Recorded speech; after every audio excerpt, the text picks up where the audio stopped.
deal with your generals. And my father was surprised and told, I will tell you. They're coming to me told we need more money because Soviets made this design. I'm saying them, you have your budget and we have not enough money. But they're pressing me, if you will not give us money, we will lose the war and then it will be your fault. And my father told they have the same with my generals. And President told him, Mr. Khrushchev, maybe we'll sign the treaty between two of us against our generals. And they tried to do this. And then my father insisted, why you don't want to run for the third term? And the president told, it's a constitution. He told, yes, constitution, we're very popular, we can change constitution. And I know, Americans like you, they will vote for you. The president told, I cannot do it, it is a constitution. And he asked this question not because he was stupid or ignorant. He wanted to understand the American system, and when he returned there, he introduced the same two-term policy in the Soviet Union. But then it was U-2 flight on 1960, and everything that blew apart. And I have no time to tell this story, but it was an interesting story. I wrote the book, Nikita Khrushchev, Creation Superpower. You can read all these, my stories. And then he was replaced by the President Kennedy, when they also looked for each other. And they came to the most dangerous crisis in the world, Cuban Missile Crisis. And it was the crisis that brought us to the more trust, because these two leaders negotiated with each other every day. President decided not to attack Cuba in the very beginning, and it was his very wise decision because he did not know that it is 93 technical nuclear weapons on the island that will destroy all the invading forces. And after that, they came out from this crisis with a bigger trust. On his speech on the American University, President Kennedy told, we are very different with the Soviet Union, but we can work together to preserve the peace on the earth. My father spoke on the meeting with the Defense Council, and he told, I was there, he told, we defeat our national interest. President Kennedy defend his own national interest. We have one in common, we want to prevent the war. And it was beginning of a new period. My father told on same Defense Council, if we will have 400 warheads that can destroy American infrastructure, we'll stop building strategic missiles. You can count how many thousands we have now. And we stop building most of the conventional armament and reduce our army to 500,000, because it will be enough. Nobody will attack us. We will be safe. We'll have enough retaliation. And they signed Nuclear Test Ban Treaty, 1963. It was long negotiation and confrontations with Germany about peace treaty with Germany. Soviet Union signed this treaty. They created the direct line between Kremlin and the White House. It was not like now we can pick up a phone and call. They rented a pair of wires from Western Union on their cable, so they will not wait for hours until they send their message. President Kennedy offered Khrushchev, let's go together to the moon, let's send our people together, we'll save some money. Say, do it. My father told, yes, we can do it. They spoke about this in September 1963. In 2 months, President Kennedy was assassinated. A year later, my father was ousted of power, and everything came back. Military-industrial complex took power, and Soviet Union tried to balance all the branches of the armed forces of the United States. Navy, it was 700 surface ships. It was the strategic bombers, Air Force, 40,000 tanks. 40,000 tanks.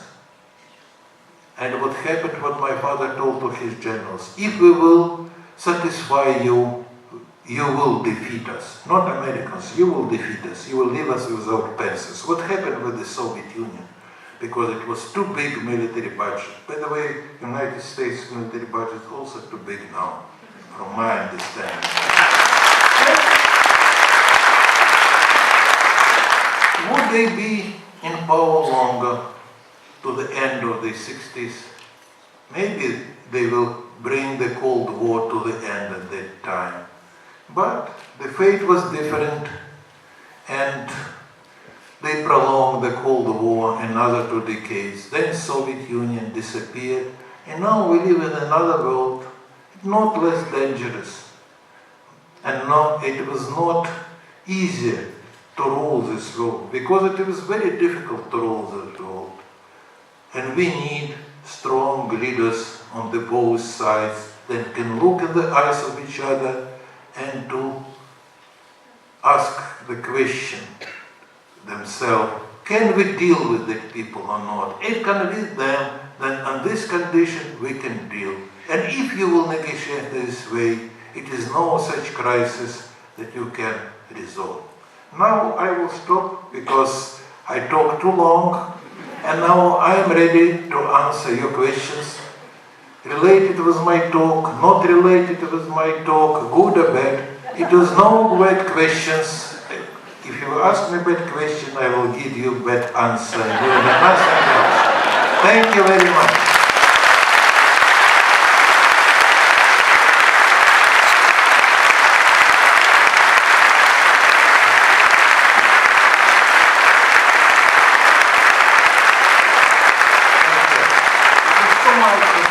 Sides.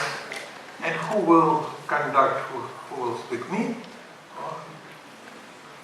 or you? So, you want to ask questions? Nobody who wants to ask questions, I think. Hello, hello. Please, let's begin. Can you hear me? Yeah, I hear you, but speak slowly. Okay. Because you understand my bad English, but I still have to understand your English. Will do. I am a firm believer that the pen is mightier than the sword. I'm curious about when the CIA was disseminating the book Dr. Zhivago in Russia. What kind of effect did that have on the Russian culture, Soviet thinking? And also I have a recommendation too. As you travel around Alaska, I hope you have a chance to try some of our home distilled salmon flavored vodka. Thank you. I would be with pleasure, but now I take medication, not allow me to drink alcohol, but I think I will have some break and I will try it. About this distribution of all this propaganda, Dr. Zhivago, it was only part of this, it was many other books, and also it was the broadcasting of so-called enemy voices. BBC, Voice of America, Liberty, and others. You know, of course, Soviet Union also broadcast on the United States, but you never listen this. Because you live in the democracy, and you live in democracy, and you're naive people, you believe mostly what you're reading on the newspapers. Even in the Stalin time, principal of our school, when he taught us class in a newspaper, he told, I don't know how brave he was, he told, children, when you're reading, try to read between the lines. And Russian all the time reading between the lines. And when they're reading something in the newspaper, and I do the same now with Americans too, first they think what they're writing really it isn't true. Secondly, they started to find out what is the truth. So you have to find other sources, compare them. And then they're trying to find out why they lied in such a way and not other way, because they're curious. So Russian read all the things and they listen all these voices and they rank them. The first on this was the BBC, and it was, I remember, it was Mr. Goldberg, who was a Russian emigre, and it was rough voice. He told, hello, yeah, Mr. Goldberg, and told this. Then it was Voice of America. They don't trust liberty because they was too direct, like the Soviet propaganda. Of course, they don't like. It was many other who broadcast in the Soviet Union, including the Chinese later. So it was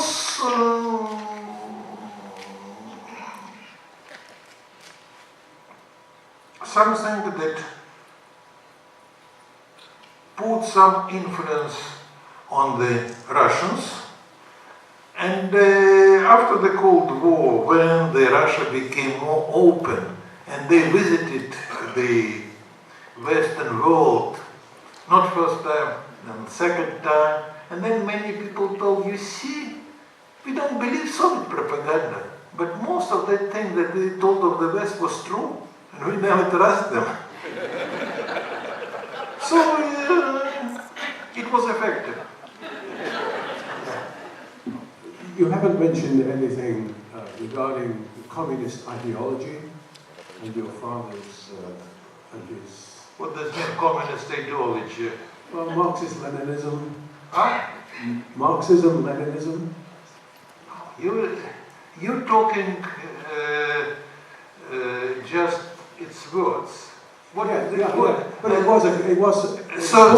formed the guiding principle. So, but guiding principles. What is the communism from your understanding? What is the communism? What is the basic idea of the communism? Well, what my basic idea of it would be a Christian outlook, but what is the Christian outlook? But the Marxism-Leninism that empowered the Soviet Union, the Bolsheviks, to power. But it is a mixture of the words. Bolsheviks are the people who are stubborn and want to impose their vision, and by the way, we have the communist Bolshevik, we have anti-communist Bolshevik. I will not torture you anymore. But when we talk about the communism, we have to understand what is a communism. Communism is the mythology which require that everybody have to be equal, the basic idea. Not equal opportunity, equal. And it was started long ago, before the Karl Marx and Lenin. And from my understanding, I'm sorry saying, the first communist was Jesus Christ, who just wanted to make all the people equal. Then it was Thomas More, then it was Campanella, then it was Karl Marx, that have the strongest influence on the world history. And Karl Marx was one of the best economists of the 19th century. He wrote The Das Kapital, that I don't think that you read it. I read it because I have to pass these exams. And I found it very interesting. 3 volumes, it is a critique of the British economy of the 19th century. Then, as a German scientist, and this is brilliant, he wanted to find the solution. And he wrote first volume about communism, which he never finished because he didn't know how to finish it. And nobody knows.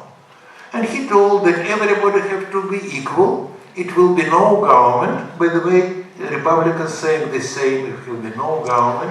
People will manage there by themselves. It will be no money. So it is now you're going to very liberal, and it was direct exchange and many other saying things that looks interesting. And it was influenced the development of the world, but in the pragmatic West, it transformed in the social democracy welfare states. Russians like theory and like do everything line of the book. So Lenin was one of the dissidents who want to do it just under the book. And when it was revolution, he started to work under the first volume, which was not finished. And from 1918 to 1921, Russia was ruined. No agriculture, no industry, everything turned apart. In 1921, it was not he first, it was the Leon Trotsky and his Trotsky supporters like Sokolnikov and others. They told, we have to do something. And Lenin made the very bold thing. He decided it's not working, and he presented new economic policy. If you presenting something new, sometimes it means that you're returning to some well-known before. So it was not new, but the old economic policy that he will allow the private enterprises with some limitations and other. And he told that it is very serious and it is for the long time. You can imagine, you fought civil war for the communists, for all these things.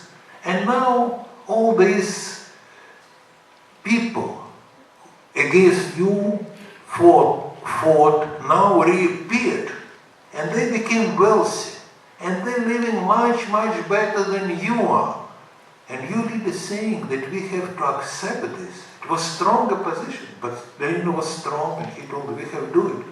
In 4 years, Russian economy just started to flourish. Everything appeared there. They don't remember what was there. Unfortunately, Lenin died, and then their successor made very different things. What I want to think, we have to make distinction between the idea, the words of the communism, Marxism, Leninism, and others realities. The communist idea died in the Soviet Union in 1921. After that, it was state capitalism, centralized economy, that showed it is not effective, but it is a very different story. About the Bolsheviks, it was the same. In 1991, it was the new revolution there, new people came to the power, it was new Prime Minister Igor Gaidar, and I remember how they told these people, they also were Bolsheviks. He told, we talk about Karl Marx, that he's genius. He's not genius. He wrote his book, Das Kapital. It was just nothing. He really was only a drunken German Jew. But I found the new book. Hey, this is a real book. It was written by Milton Friedman from Chicago. And we will now build our new economy by this book, line by line. What happened? They ruined Russian economy.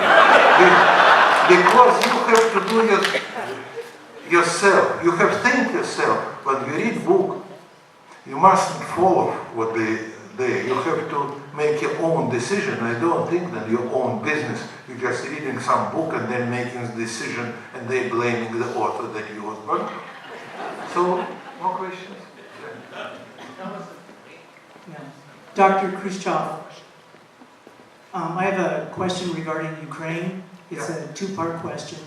First, can you talk about the reason that your father gave the Crimea to the Ukrainians and what was the context of that and was there opposition at the time? And secondly, in talking about strong leadership between your father and Eisenhower and Kennedy, can you comment on President Obama and his handling of the situation in Ukraine, and do you think he's handling that properly? About Crimea, very simple. It was many stories about this, that they can talk long and long. But in reality, it was very simple. The Crimea is an arid country. It was not the research area on the South Crimea, but all this mainland. And in 1950, they have 5-year plan, decided to build the hydroelectric dam on the Dnieper River. Their draft, and present the draft to the government with many questions, full volume of the question, and one of them, it is no problem with the Ukrainian canal that go on Ukrainian territory, but this canal to Crimea will go from Ukraine to Russia, Russian Federation, and if you think that it is not important, it is untrue, because it was two governments, two prime ministers, and they will then blame with each other with all these delays, mistakes, and the central government have to deal with all these things. And they propose, let's transfer Crimea from the Russian supervision to the Ukrainian supervision, because you see the Crimea just surrounded the Ukrainian territory. And my father looked at this, he told it's a good, reasonable thing, let's do it. And they did it. Nobody thought that sometime it will be an independent country, it was part of the Soviet Union. So there's no ideology behind this, it was no some philosophy, it was just business as usual. When we're talking now about fighting in Ukraine, it is very sad story, because I am half Ukrainian, my wife half Ukrainian, her relatives just live in the eastern Ukraine, and she speak with them, and we know it's just Russian fighting there. Their children fighting there. They're fighting for them. Why? Because Ukraine is a very complicated country. It was not only one piece. The eastern Ukraine, they were part of Russian Empire from 1654. They are Orthodox Christian.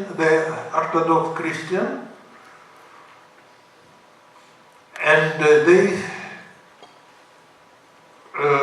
have their own culture.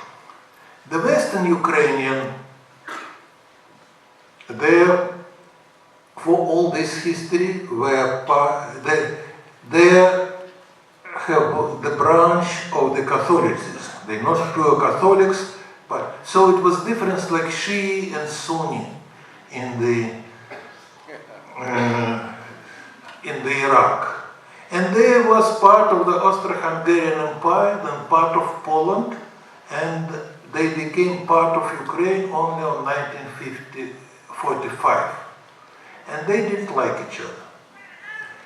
I can say that they really fight with each other, but it is like in this country, you have Republicans, you have the Democrats, and you know your relations which are other. My good best friend, he's the Democrat in Rhode Island, and he once, we gone with him with Sona, sitting there, he told, you know, I looked in my family tree, and I found that my grandfather was a Republican.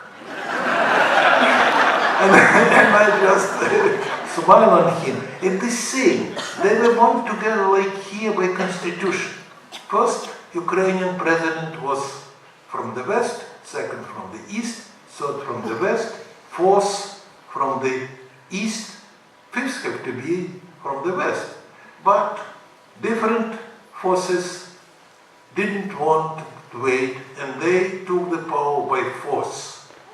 And they, most extreme Western people with the clubs and the weapons, try to take control over the East. They ban Eastern parties. They tried, there will be election only with our party that was permitted. And that people didn't like this, because they came with arms, and they shoot on the both sides of the streets. The nephew of my wife called him from Ukraine. He told, he worked in the hospital, and then I walk at this, the armored vehicle was there, they're shooting, and I was just hiding behind the tree, and they shoot many people, but they missed me. So you understand, they started to fight with each other. Do Russia help them? I think yes. Do it supply them with the weapons? I will be very, very concerned, because of course it is many Russian tanks and others, but the same way I can say that United States supply ISIS with their weapons, because they use Americans tanks and American these. They have all this military depot on the east that's seized by these rebels. Their many of the volunteers who fight them from Russia, I don't know how many of them. Now it is many rumors that it is the Soviet military really involved in this. I philosophically cannot understand. If Putin really want to fight there, why he sent only 1,000 people? It would make no sense. Then he have to send something much stronger. But it is part of this excuse. They fight with each other. What will happen, I don't know. It will be no good resolution of this fighting. Better one will be if they will agree, as I heard now, to negotiate with the eastern part, gives them some part of their independence, not more that Alaska have independence from the Washington DC. No, I'm very serious in this case, because what does it mean, federation? The United States is federation. Doesn't mean that you will be independent. And then they will leak their scars for decades. The worst scenario, it will be if they will drown the eastern Ukraine in blood, took this power like she took in Iraq, and then it will be very similar situation there.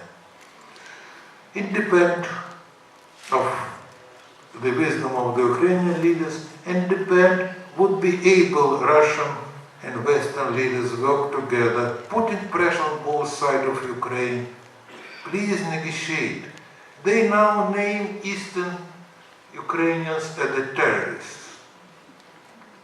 They took it not from Americans but from Russians, because when Russia fought against the Chechen who wanted to fight against the Russian, they named them terrorists, and they presented, we found here 2 passports, one from Saudi Arabia, one from Jordan, this is people from Middle East fighting there, not our beloved Chechens fighting there. Now they're doing the same, it's Russian fighting there. So it's a very tragic story. Tragic for Ukraine, because the economy was not in good shape and now taking apart. Tragic to Russia, because it is many of these families which tied it together for 300 years. And tragic to the world, because we had very good relations between Russia and the United States in 1990. And now we're talking about new Cold War. I don't believe in Cold War because Russia is a superpower, but we can create hostility without any sense. So I think that we have to, yes, I think,